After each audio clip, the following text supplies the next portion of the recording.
Hey everyone, this is Richard Banfield. I'm the VP of Design Leadership here at Knapsack, and I've taken over the podcast for the next few episodes to revisit some of my favorite and the most insightful moments in DSP history. In this particular episode, Emily Campbell, who is a great friend of mine, and Chris Strahl dive into the evolution of design systems. From way back with traditional pattern libraries to modern fully integrated systems that act as the shared language across multiple disciplines. So whether teams are sitting next to each other or they're working across the globe, this transformation is how they're collaborating. And that's the nature of this conversation between Emily and Chris. I really like this story and this conversation because even though it happened a couple of years back, the challenges it addresses are still incredibly relevant today. In my recent conversations with CEOs, VPs, directors, and just about any other leader in our industry about this topic, it's clear that the design dev collaboration remains one of the biggest hurdles that teams are facing.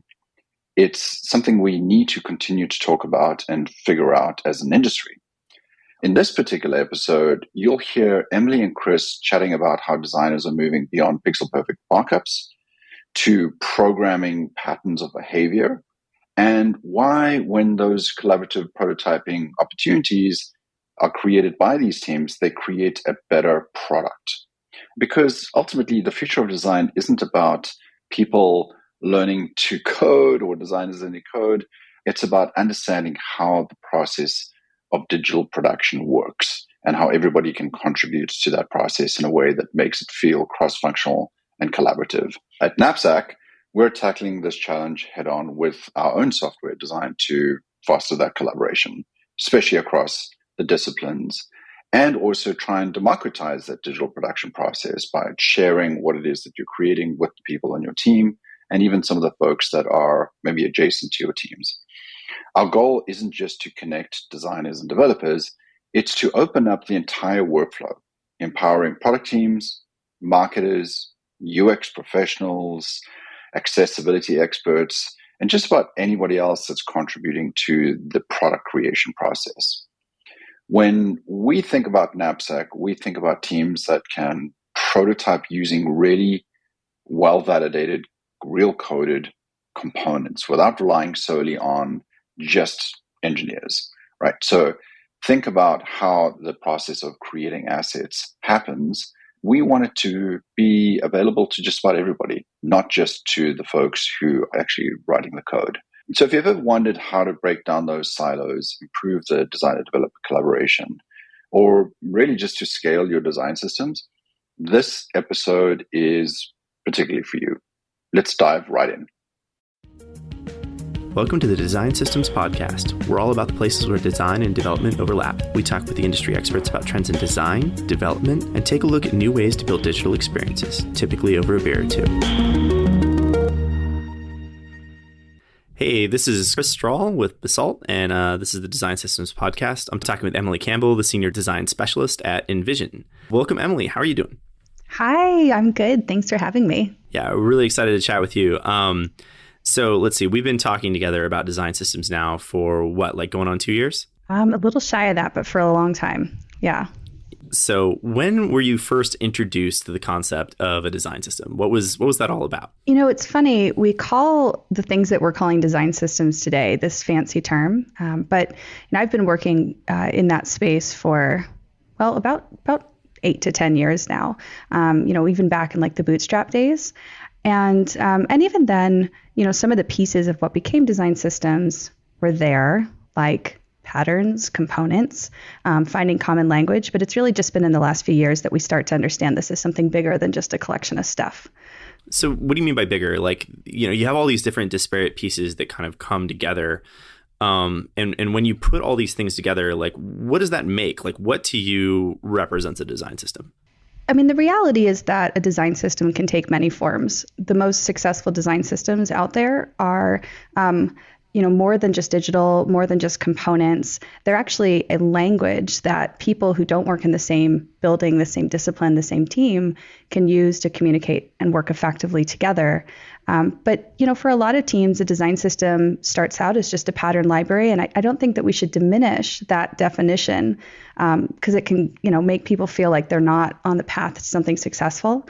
So anything that helps you communicate fluently with people who don't speak your native language of your discipline, whether that's code or design, I think constitutes a design system. And we're just starting to see the beginnings of how that can be leveraged. Gotcha. And I know we've talked before about a lot of your kind of more interesting and I would say even progressive thoughts about what the convergence of design and code looks like. So as you see these languages that are different but sort of collaborating and working together in this same space, what do you see the role of a designer in a modern digital product? Is that closer to code? Is it still the traditional notions of design? And how is it different than it was even just a couple of years ago? It's been really exciting to watch this change.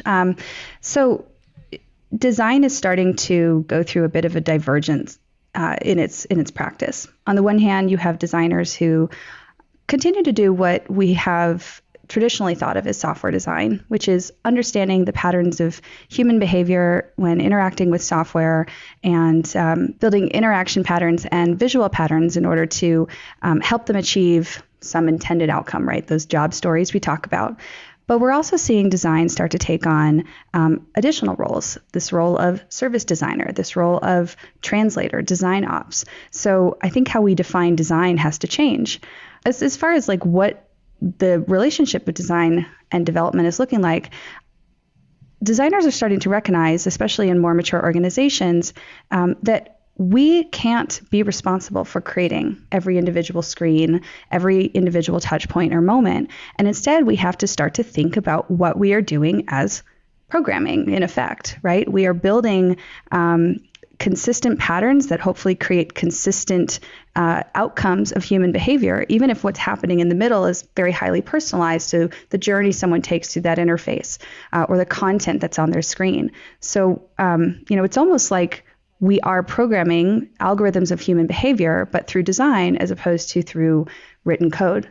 So that's kind of, I think we're only just starting to see what that looks like at some of the more mature design organizations, especially where design and development works very closely together. But where those teams are applying this effectively, you actually see design and development working in partnership. There's less of a gap between the two disciplines. They're just applying different approaches to the same process, to the same medium. So there's no other place that I can think of that designers and developers come into contact more in kind of a modern environment than building digital products. And so when we think about this notion of design and development using different languages to essentially accomplish the same thing, creating these patterns of human behavior that are codified and reusable, do you look at digital products as kind of the leading foreground for this? I think it is by necessity, because digital products, unlike physical products, where you have to have somebody who's building the thing versus somebody who's waiting on the thing to be built in order to program it, digital products are by their very essence collaborative.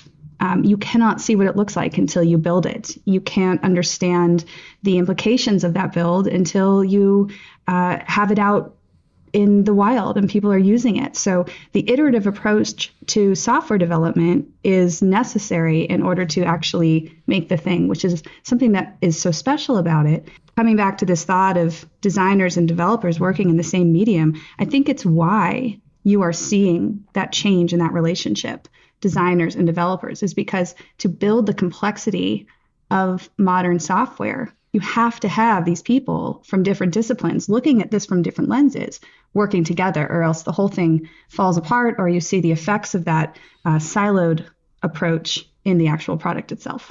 So there's lots of different ways that I've heard out in industry about the way people are trying to solve this problem of getting it so that instead of shipping around pictures of digital experiences, we're actually talking more about the experiences themselves, because that richness actually really matters when you're thinking about how an experience actually gets consumed by a user. Nobody's consuming a picture of a website or a picture of an app.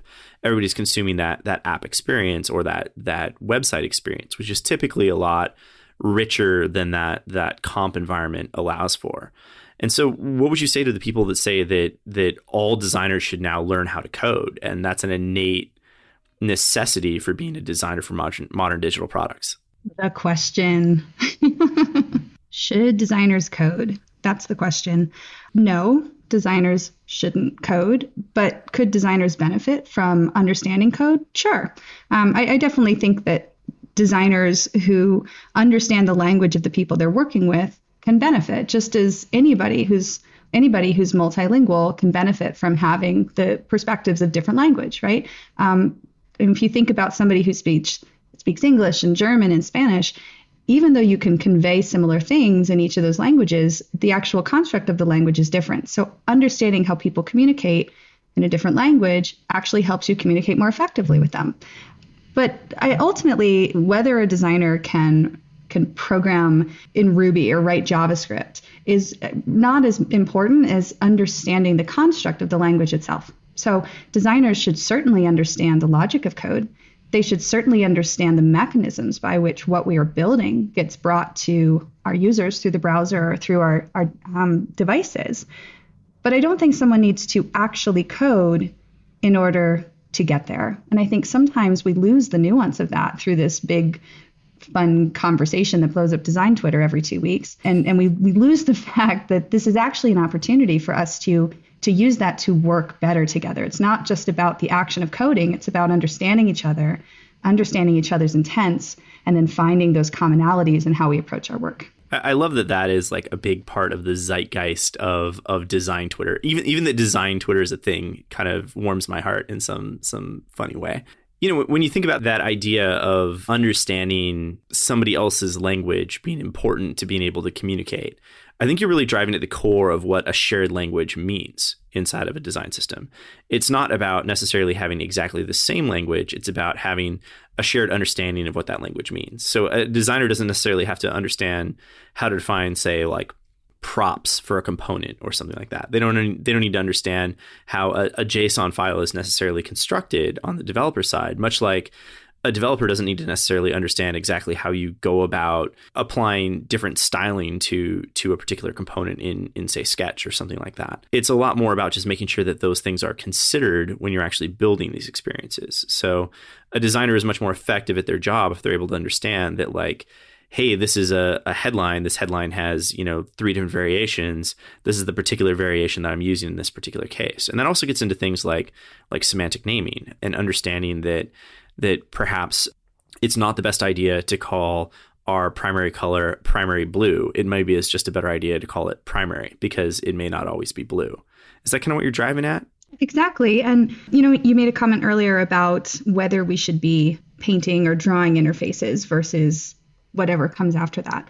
And even the very words we use to define the relationship of handoff, right? I mean, a handoff is for two people who don't know each other, right? I'm going to meet you on the street and I'm going to hand something off and I'm going to continue on my merry way. Whereas when you have people who are interacting with each other or understanding where they're going, they're having conversations, suddenly handoff doesn't mean it's the same thing. It doesn't even really exist. Instead, it's just these different touch points in the relationship. So when you get to that point, then drawing interfaces can actually work really well because it's just a mechanism by which you communicate intent. That's where we want to get to. Whether I'm doing that sketching on a napkin or on a whiteboard or drawing in Sketch or even writing some really messy HTML, CSS just to get a point across, if the relationship is one of shared understanding and shared language, then the mechanism is just that. It's just a vehicle to translate or to transmit a concept or an idea. So to your point, a developer doesn't have to necessarily know or understand the nuances of why I make specific choices as a designer, why I choose a specific color scheme, why I choose, a specific architecture to my typography, for example, right? Like, I mean, that's all kind of a little bit surface level and visual, but it's something that traditionally we don't expect developers to know. But I would want a developer to know the general content structure and content architecture of the content behind the design. I want to have a shared understanding.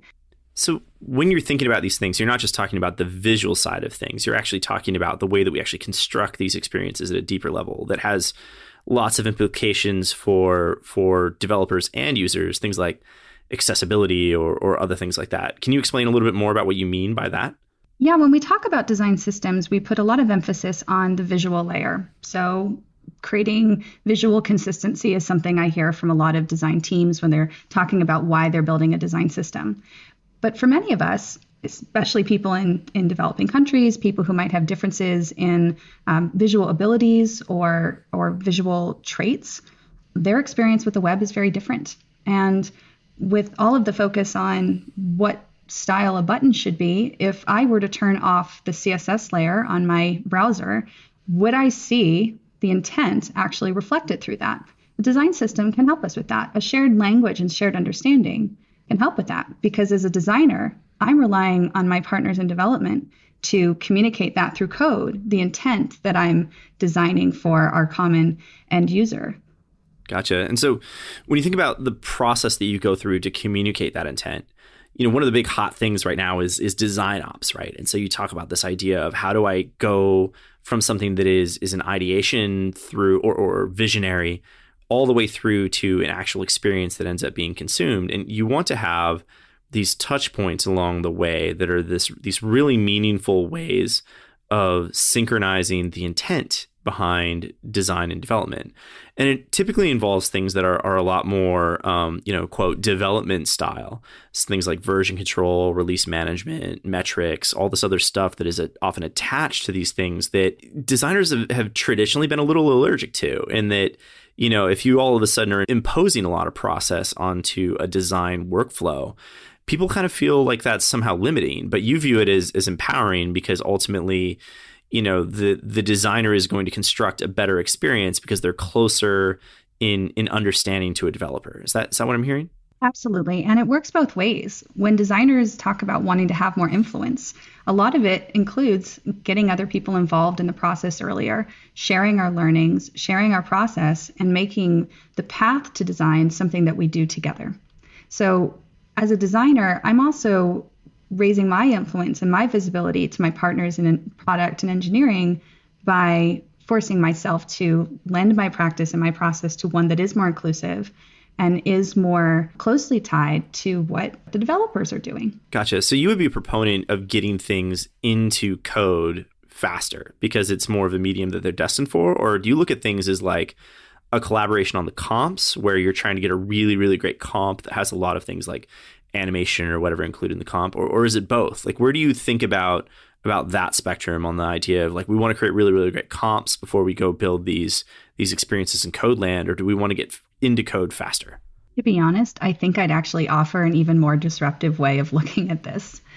First of all, you hear a lot of designers say, oh, we can't just go into the build process, or things like Scrum and Agile. They keep us from looking at the big picture. So we still need to make room for discovery and understanding, but we shouldn't do that alone. So make time for discovery and understanding, but pull people into that. Make that something that everybody is involved with. So the entire crew of design, product, content, development are starting at the starting line together.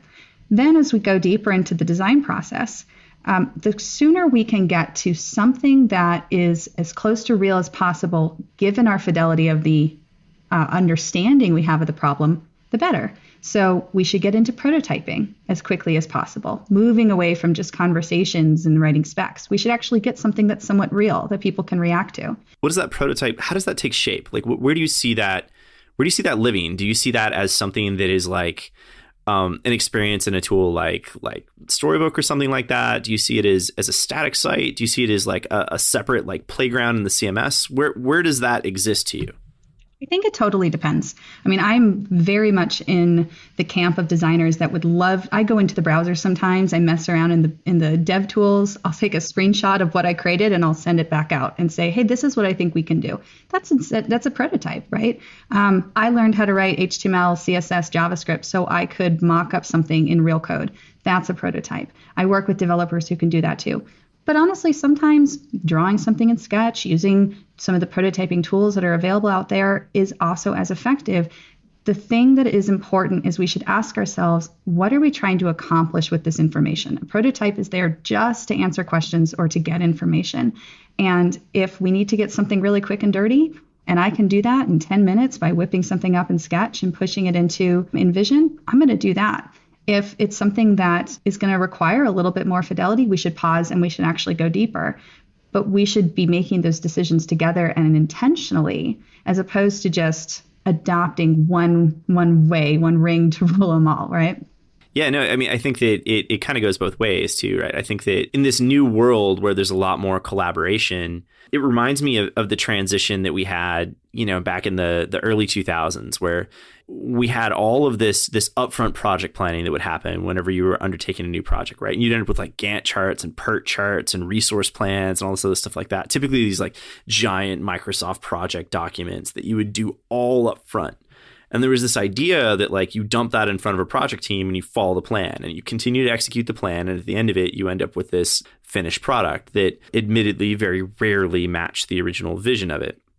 And I think that we're sort of experiencing a kind of a similar, more disruptive change like you were talking about in the design and development world right now, where Agile was something that got adopted really easily into project teams and product organizations as a way of building these experiences. But when we were doing that, I kind of feel like we almost forgot about the fact that we still need to talk to each other.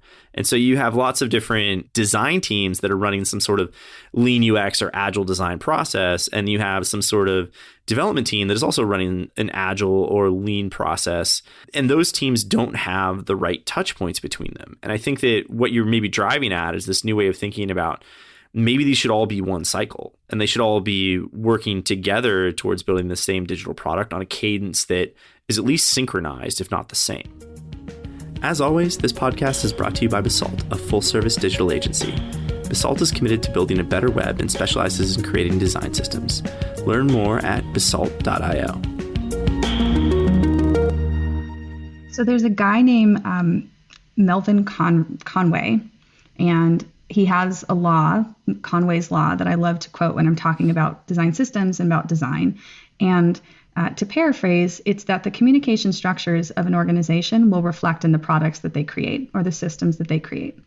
So if we have communication structures that are siloed, that have these single touch point handoffs, and then we all go off in our own direction, or we're all following our own process, we might still be able to create great products, but we won't be able to create great products with the speed and the agility that we could have if the communication structures were agile. I mean, the original Agile Manifesto didn't prescribe to specific software. It didn't say, oh, well, the such and such needs to talk to the so-and-so first. It was a contract of human respect and how we work together. And that is the opportunity in front of us.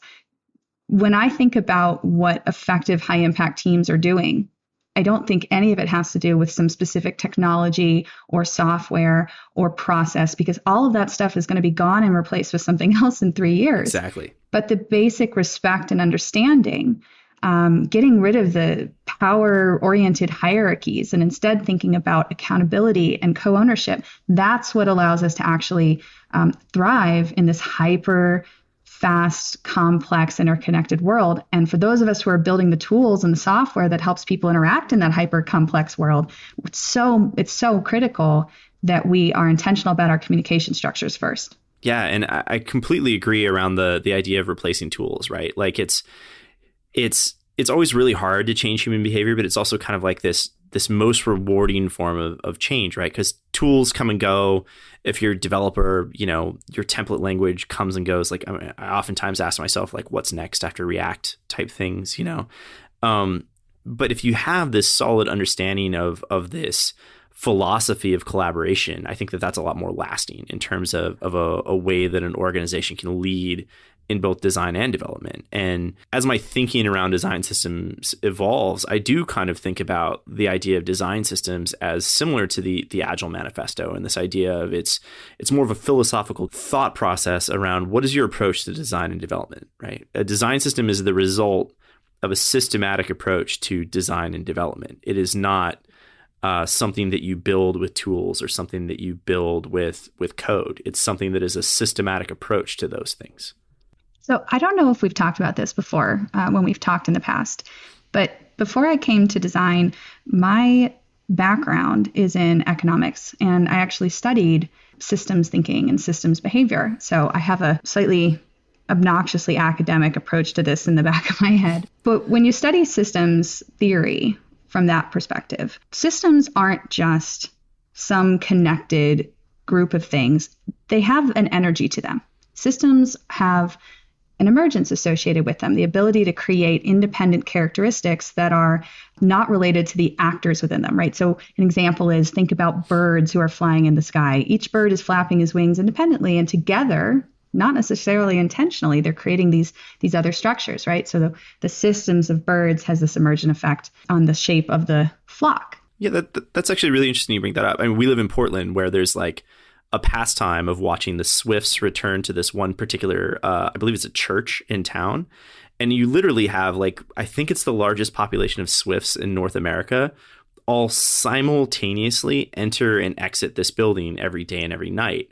And it's this absolutely unbelievable sight to behold as you watch literally like a couple million birds fly in and out of the same structure. And the idea of that is obviously like far beyond any single Swift that's a part of that flock. But you get to see kind of the systems view in action in nature, if you will. Exactly. So starlings are the birds that are like in the car commercials. You always see them in their fancy flocks behind the new car or whatever.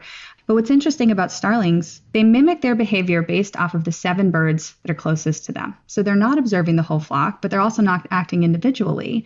They're acting around a small group that is closest to them. And then each of them is doing the same thing. And as a whole, they are able to come up with common patterns. So, coming back to design systems or just systems of creation and working in of itself, we have to be thinking about what is the emergent factor that we're actually creating. Because a design system is a bunch of people working inter and independently around some common purpose, common goal, or common process. And it's gonna have emergent factors, right? And when we look at some of the issues we've seen in technology, right? So some of the privacy issues, some of the ethical issues, no company said, oh, you know what I'm going to do? I am going to create a software that completely disrupts the American election by changing the way people's algorithms affect information that comes into their world. Nobody did that. And even the worst actors aren't out creating that, because you can't create that on scale on purpose.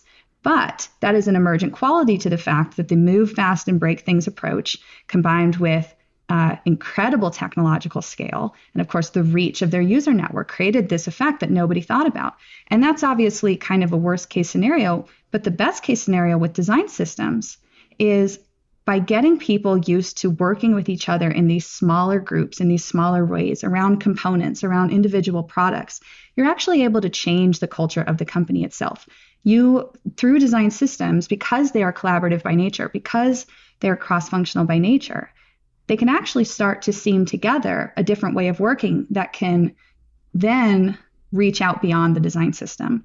And totally. I think we're just at the beginnings of that and seeing that actually happen in the wild.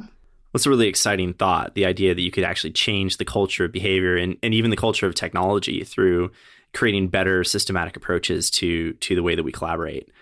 There's a lot of echoes of a talk I saw by Tatiana Mack at Clarity about this exact topic. And she actually used the starling analogy in it and also talked a lot about the emergence of dark patterns unintentionally from the choices that we make and the cultures that we create with technology. And I am, for one, very eager to try to help the technology world create better systems to manage this sorts of things. And I think that starts with this kind of interaction that we've been sort of talking about now for a little while is the way that we create better ways of collaborating with one another and better ways of sharing the intent of our design and our development. Yeah, we talk a lot about should designers code, but I think it works in reverse. And even let's get out of the binary. It's not should designers code, should developers design. It's for those of us working in technology, what is the responsibility we have to understand the impacts of our work?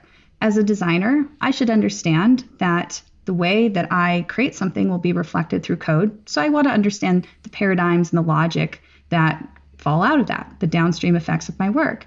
As a developer who's often put in a position, especially back-end developers working with data structures, they're often in positions where they have to make choices that affect the experience of anyone using the product, anybody building for the product, and you don't have time to take that all the way back upstream and go through a discovery process.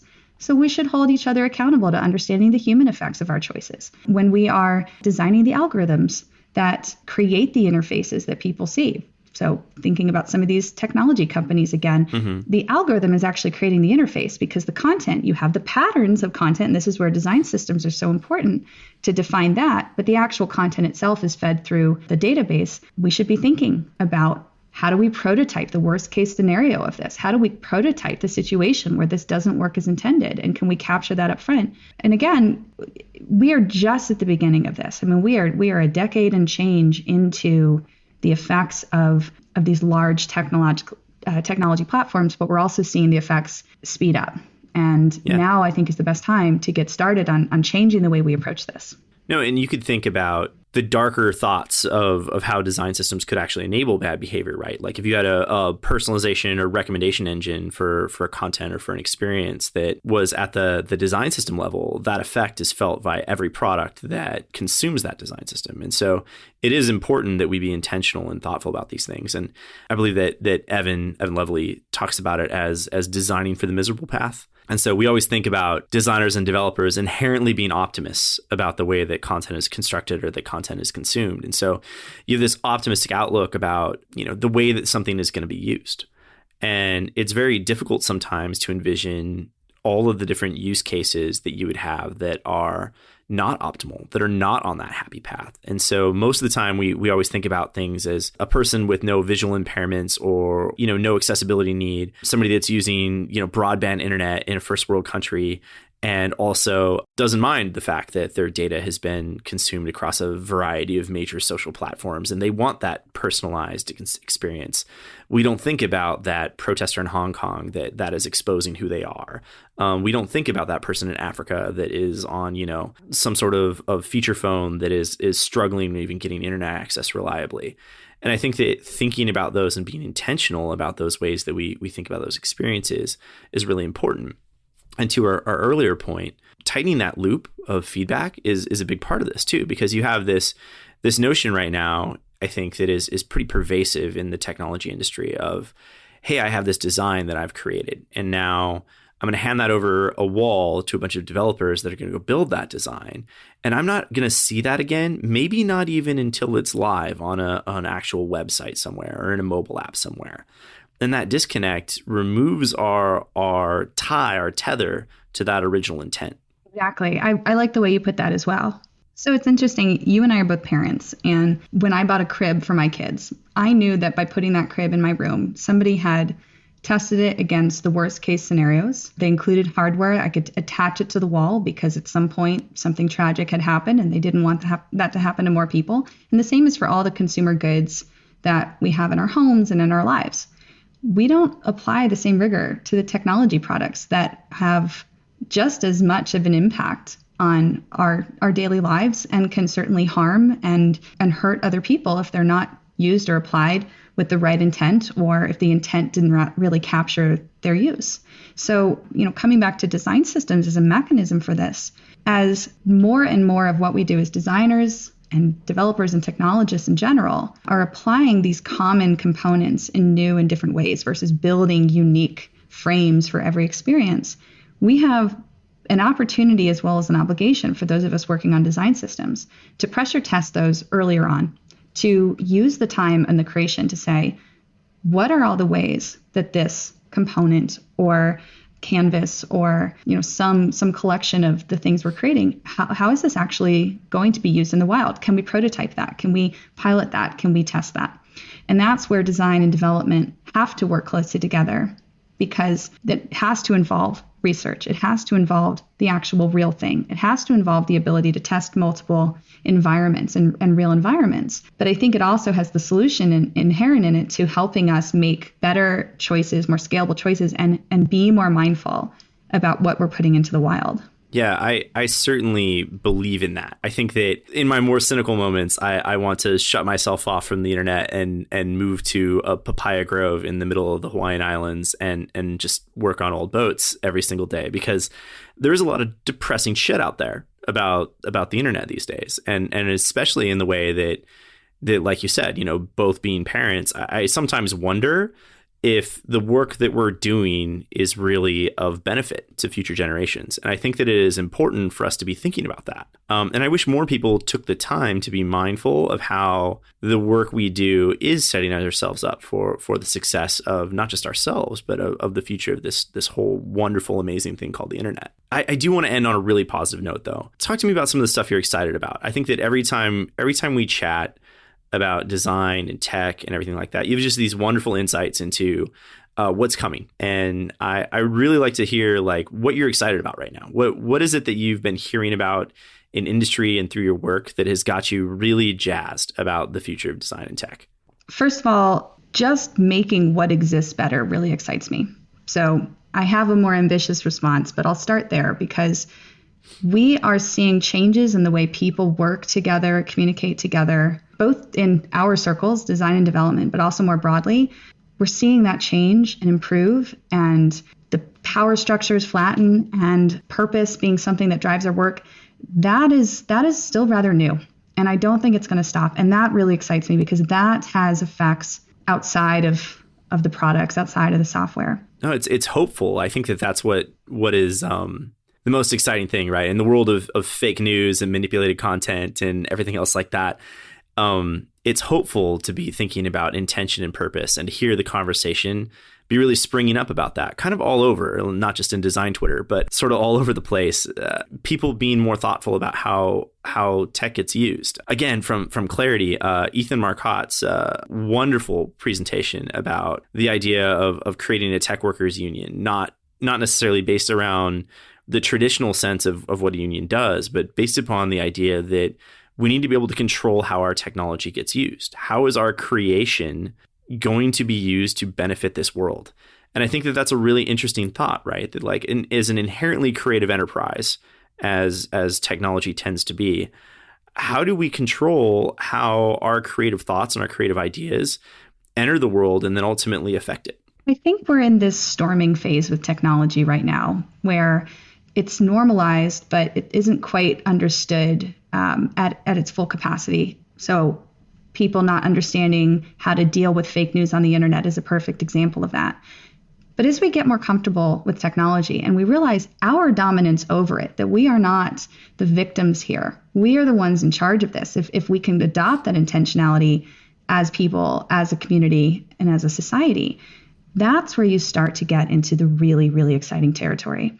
When I think about... I love that. Yeah. I mean, when I think about what excites me most, it's using technology to have a deeper and more immersive experience with each other and with the world around us. So AR and VR, and reading recently that we're expecting to see consumer grade AR technology in 5 years. I live in Moab, Utah. I have a lot of access to national parks. You go to the national parks and you see people taking selfies. I'm starting to think about a world where people can see through their screen and not just look at their screen. So how can I use my devices to understand the people that came before, the native peoples that have populated this place, the history of human history, and even before humans, the geological history? How can I better understand the world around me by having access to this technology at my fingertips, but not having to be looking down at it in order to experience it? That's the experience. That's the stuff that really excites me. That is where the technology of design systems and be able to consistently create infinite canvases of content and information across infinite people and contexts, that is what we are just starting to scrape the surface of, but that is what's in front of us. And think it will completely change our understanding of who we are and our relationship to technology and what technology can do. And I do, optimistically, but I do think that we are heading in that direction faster than it might seem. Yeah, and I mean, you and I both share this love of the outdoors, and specifically for the Grand Canyon. You know, I know you've been down it on a boat a couple of times, as have I, and I would always have this tendency to chuckle at the people that would be floating by, like looking at a cell phone. Like, how is that experiencing nature?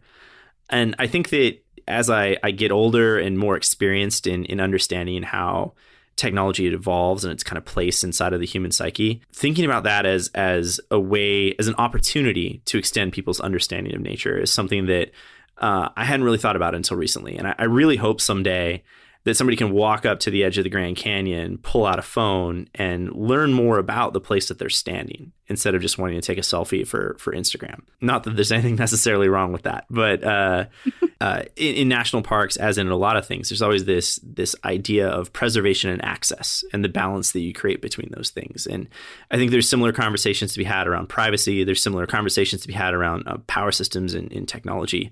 But I think that you're right, that so many people feel like they're a victim of technology instead of the person in control of the technology, that is something that needs to change, and it's going to change over the next decade. I agree. And when I think about the opportunity for technology to improve our relationship to each other, to nature, I'm with you. It really excites me. Well, Emily, thanks so much for being on today. It's been really great chatting with you. You know, kind of meandered all over the place, social commentary about nature, the relationship of human beings to one another, economic theory, and even flocks of birds. I love being able to share these moments with you. Thank you so much for being on, and we really appreciate it. It was a pleasure. Thanks, Chris. That's all for today. We'd love to hear from you with questions, ideas for new episodes, beer recommendations, or comments. You can find us on Twitter at the DS Pod. Cheers, and thanks for listening to the Design Systems Podcast. Great. Well, that's a wrap on today's conversation between Emily Campbell and Chris Strahl. We covered a lot of ground in this episode, from the evolution of design systems as a shared language between teams to how designers are shifting their focus from screen-by-screen layouts to reusable, scalable patterns that ultimately drive the consistency and the personalization that we're looking for in modern digital production. I think the big takeaway from this conversation was that successful design systems aren't specifically about those point solutions, about the tools. They're about reducing the silos, or at least blurring lines between the silos within organizations, and fostering co-ownership, co-authoring, right? So that we're all participating in that experience of building something, and ensuring that designers, developers, engineers, PMs, everybody that's involved in the same process ultimately is speaking the same language. Even if they don't have the same skills or they don't have the same backgrounds, they're ultimately going to be collaborating because they're learning to speak the same language on this platform. This is definitely one of my favorite DSP episodes. Emily and I work together, and I really, really love the way that she approaches problems like this. I hope you enjoyed it as much as I did it. Rumor has it that Emily is doing great work in AI as well, so I invite you to kind of check in on her. And if you'd like to learn more about Knapsack or join our Patterns Leadership Summit to have these in-depth conversations in person, we are hosting events with people like Emily and obviously other industry leaders around the country. So check out knapsack.cloud and find the events page under the resources tab and apply. We'd love to see you there. See you next time.